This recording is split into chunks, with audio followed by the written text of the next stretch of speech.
जय Hind. BPSC TRE 3.0 का provisional answer की आने के बाद आपका न्यूनतम कट ऑफ क्या रह सकता है।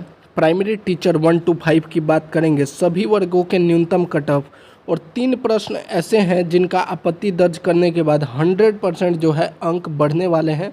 जो आपत्ति दर्ज करेंगे बिल्कुल 100% इनका जो है अंक बढ़ेगा। हालांकि 8 से 10 प्रश्न जो है वो विवादित प्रश्न है जिस पर आपत्ति दर्ज की जा रही है, लेकिन ये 3 प्रश्नों के बारे में मैं बिल्कुल श्योर हूँ कि इनके मार्क्स जो है ज़रूर बदलेंगे जब फाइनल आंसर की आएगा। तो इन सभी चीज़ों को देखेंगे, न्यूनतम कट ऑफ हो या फिर आपत्ति दर्ज हो। तो चलिए वीडियो को शुरू करते हैं, लेकिन पहली बार अगर आप चैनल पर आए हैं तो जल्दी से चैनल को सब्सक्राइब कर दीजिए।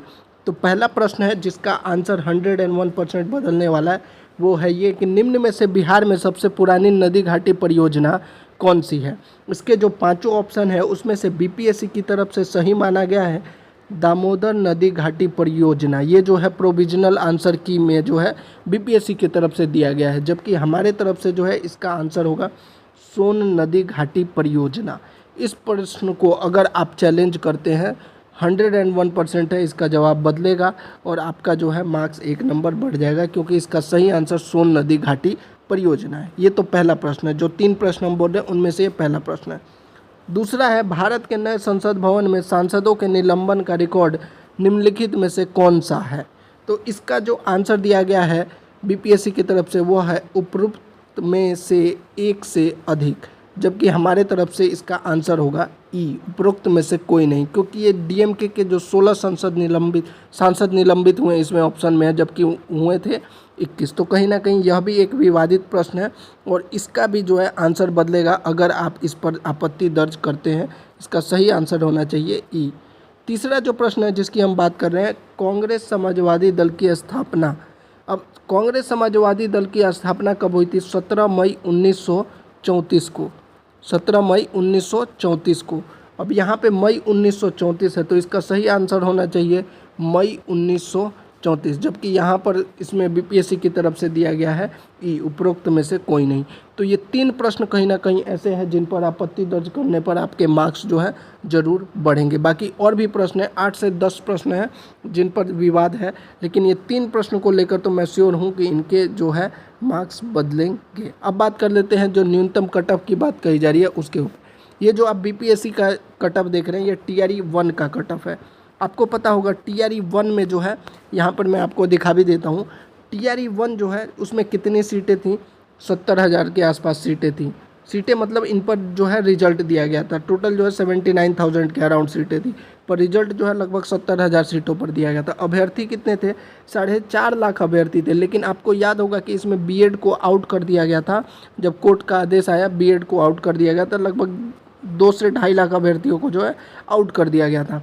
सिर्फ डीएलएड वाले थे, यानी कि लगभग 70,000 रिजल्ट आया था, लगभग 2 लाख सीटों पर, 2 लाख अभ्यर्थियों के बीच जो है 70,000 सीट पर जो है रिजल्ट दिया गया था। यानी कि टीआरई 1 में जो है एक सीट पर 3 लोग फाइट कर रहे थे।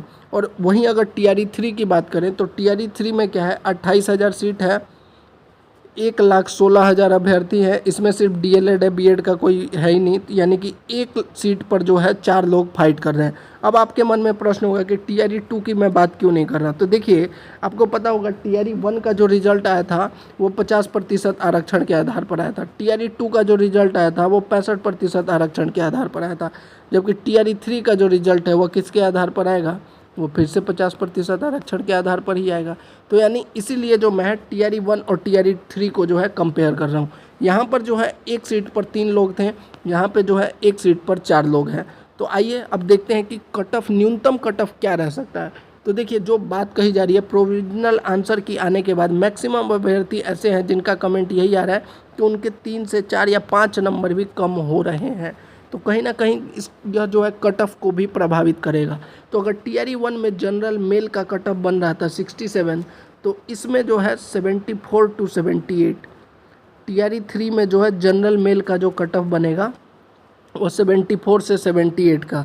कहने का मतलब ये है, जो लोग 80+, 90+, 85+ कह रहे हैं, ऐसा नहीं होने वाला है। आपका जनरल का यूआर मेल का जो कट ऑफ है वो 74 से 78 के बीच में अगर आप हैं तो आप अपने आप को सेफ समझिए, आपके बहुत अच्छे चांसेस है। ये जनरल मेल के बारे में मैं बात कर रहा हूँ। वहीं अगर जनरल में फीमेल कैटेगरी की बात करें, अगर वही जनरल में फीमेल कैटेगरी की बात करें तो इनका जो कट ऑफ है वह आप मान के चलिए 70 से लेकर 73 के बीच में, 75 भी नहीं 73 के बीच में जनरल फीमेल के बारे में 70 टू 73 के बीच में जो है आपका कट ऑफ रह सकता है फीमेल का, और मेल का 74 से लेकर आप 78 तक।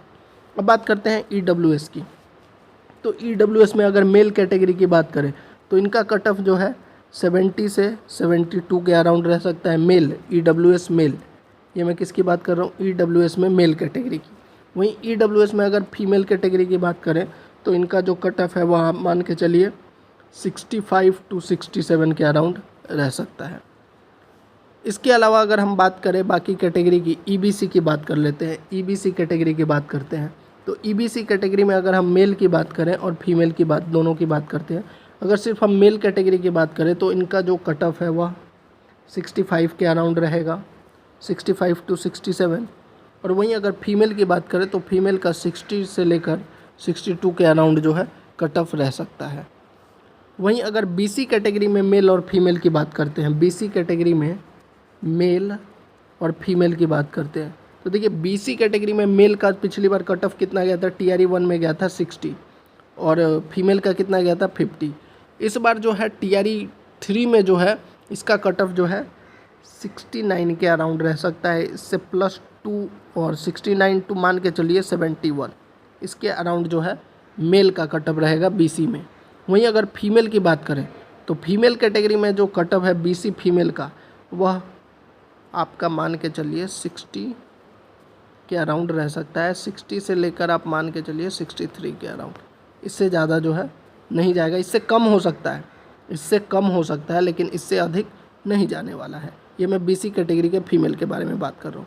वहीं अगर SC कैटेगरी में मेल और फीमेल की बात करें तो देखिए SC कैटेगरी में अगर मेल की बात की जाए, SC कैटेगरी में अगर मेल की बात करें तो इनका जो है लगभग 57 टू 59 रह सकता है, 57 टू 59, ये मेल की बात कर रहा हूँ। और फीमेल की अगर बात करें तो फीमेल का जो है 55 के अराउंड कट ऑफ जा सकता है। इसके अलावा अगर हम बात करें ST में तो ST में भी जो कट ऑफ रहेगा मेल और फीमेल का कुछ इसी तरह का रह सकता है। मेल का भी 55 के अराउंड रह सकता है और फीमेल का जो है वो 52 से लेकर 53 या 50 के अराउंड जो है फीमेल का रह सकता है। वहीं और भी जो है PH कैटेगरी हो गया, इन सभी कैटेगरी का मेल फीमेल की बात करें, मेल PH कैटेगरी में मेल और फीमेल की, तो मेल का जो कट ऑफ है वो ऐसे ही 55 के अराउंड या 2 नंबर कम मान के चलिए, और अगर फीमेल की बात करें तो 50 के अराउंड जो है रह सकता है।